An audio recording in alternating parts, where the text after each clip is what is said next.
Hey everyone, welcome back to the channel.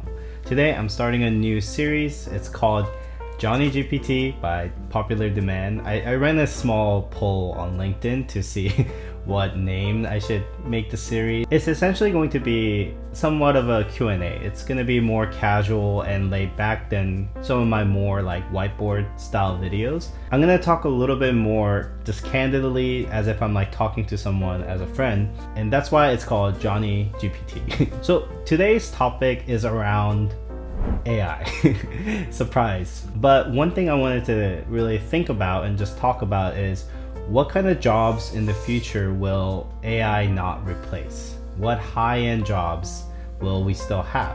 And this is mainly like a thought experiment, right? Because we don't really know, no one really knows how the future is going to look like. From my perspective of someone who is actively working in the AI industry, and I actively play around with all of the new things that come out, it's just something that I wanted to take time to and just think about and kind of give you guys my opinions on what I think the future jobs, like the high paying jobs, are going to be. I do have a list here. Let's start with the first job I think that AI is not going to fully take over. And maybe I'm biased, but it's actually software engineers. The thing is, I played around with a ton of different AI coding assistant, things. Cursor, Windsurf, V0. I tried all of these things and they're really amazing, but there's still something missing with vibe coding.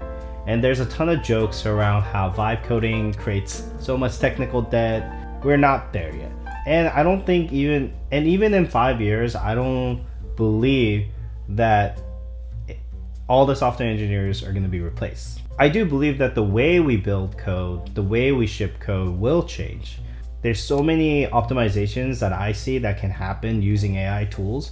And even now at work, a lot of my work has changed just simply because AI exists, right? So how we do our work and things like that will change, but the fundamental job of software engineers, I think is still going to be in high demand, at least for the next 5 years or so. Fundamentally, my thesis on this is that if the entire software engineer job can be replaced, then we're at a point where AI has basically took every job. Because there's just so many things that goes into being an engineer. But this doesn't mean that you should just get complacent.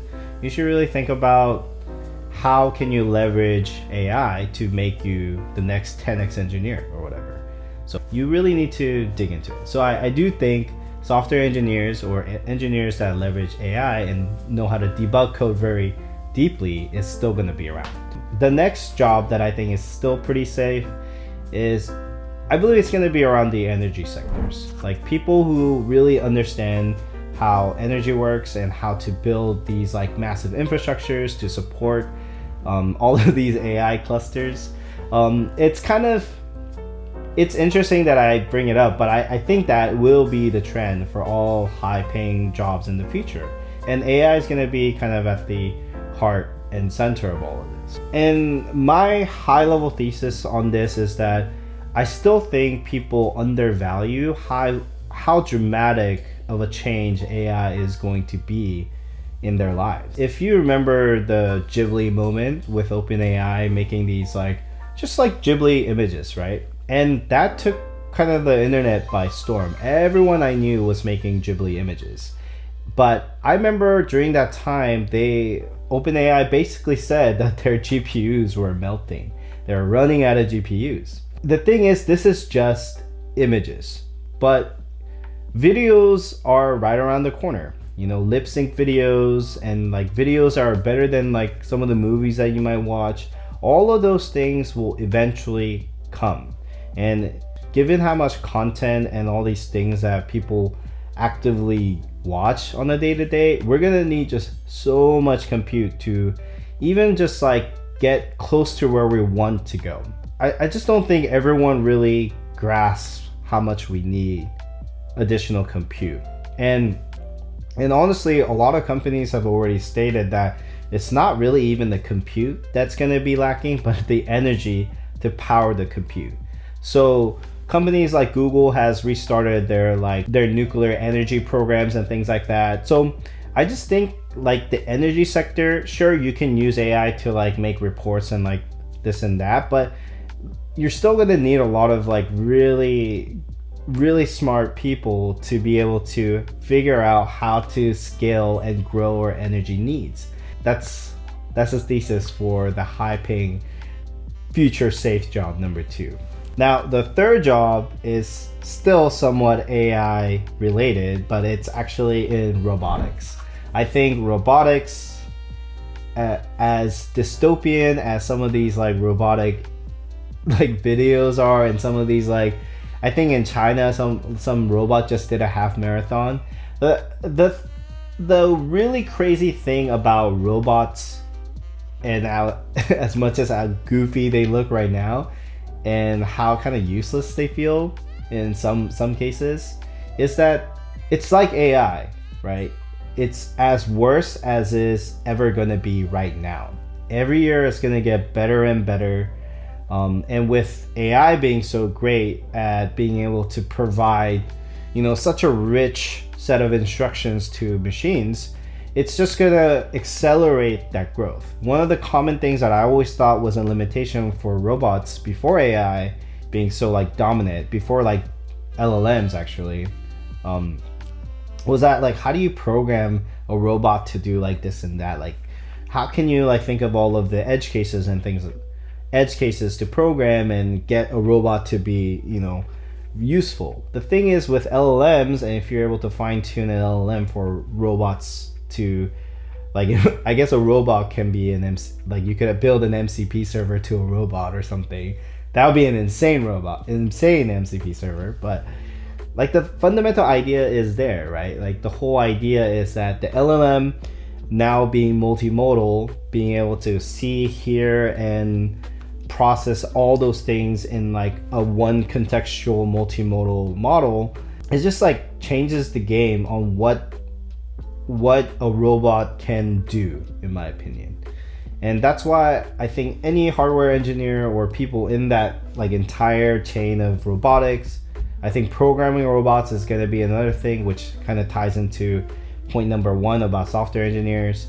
It's just going to be a big part of our lives. And there's a bunch of people betting their entire companies, like, Elon is essentially betting the entire future of Teslas on Optimus. But fundamentally, I do think everyone in the future is going to want a robot in their house. Like, I would buy a robot if it can fold laundry right now. And if it could do it well, if it could go and like pick stuff up without me telling it what to do, like I would buy one. And like I said, things are just gonna get better and better. And that's why I think robotics and people who work on robots are gonna have a pretty secure job in the future. The fourth job I think is pretty obvious, but it's healthcare and doctors, right? No matter what, if robots get really good and they're like amazing, sure, they could replace doctors, but there's just this like barrier of human psychology, I guess, that like I can't imagine people being very happy just like letting AI take over all of medicine. And I just think that's not going to happen. It's just how humans are kind of wired. So I think until robots are like actually way better like than humans, I think the doctors are going to be in the loop for a while. I don't know, like even like the day-to-day things where you go for a checkup and the doctor like tells you to, I don't know, tap on your knees or something, like all of those, like you still need a human touch, I think. And I feel like that's why doctors will probably still be around for a while. And there's also so much regulations, right? So at least for the next 5 years, I think that job is probably safe. Probably at least the next 10 years. But who knows, right? No one really knows. And the last one that I thought of is obviously trade skills. The whole joke of plumbers and electricians and all these things. Yeah, I think to some degree, those are the last jobs that are going to get replaced. And honestly, I don't think it's because it's gonna be difficult to replace those, in my opinion. But it's mainly because of the money. The money is just not gonna be there for us to build an automated robot that automates your plumbing. You know, I think there's just like, it's not really as what people are saying, that oh, because it's like physically hard to do, that it's not going to get replaced. But if there was a lot of money in plumbing, for example, like significant money, I bet you anything, some company will build a robot that you just put it in front of a robot. It'll take a picture of the plumbing and use LLMs to figure out what's the issue, and just have some like actuated arms to like do the work. You know, if you look at Amazon right now, their entire warehouse, most of it is automated by robots, and those are like basically custom built for moving shelves around, right? They go under the shelves, rotate, but the simple functionality. But essentially there's an entire fleet and software and AI systems that are built around to manage all of that. So I do think these kind of like trade skills will be safe, but not mainly because of the reasons that most people think, that it's just hard to replace. I actually think a lot of trade skills you should be able to automate with robots in the future. So I'm sure there's a bunch of jobs that will actually survive this AI apocalypse, but at the same time, it really is a function of time, right? Because I feel like when we get really good at making robots, and if AI systems can make robots that are better, essentially recursively getting better on its own without our intervention, then we're toast, right? Nothing is safe. No job under the radar, no job under the sun is essentially safe. I guess at that point, we hopefully by that point we're a multi-planet civilization, and we have found a way to escape our AI overlords. But yeah, one of the funniest kind of memeable things that's going around right now is that they said, OpenAI says that saying please and thank you is costing them like millions of dollars. But in my mind, I think those please and thank yous are worth it right now, because I have a feeling they're gonna remember. Our Skynet overlords are gonna remember that some users said please and some users said thank you. So I'm gonna continue saying please and thank you.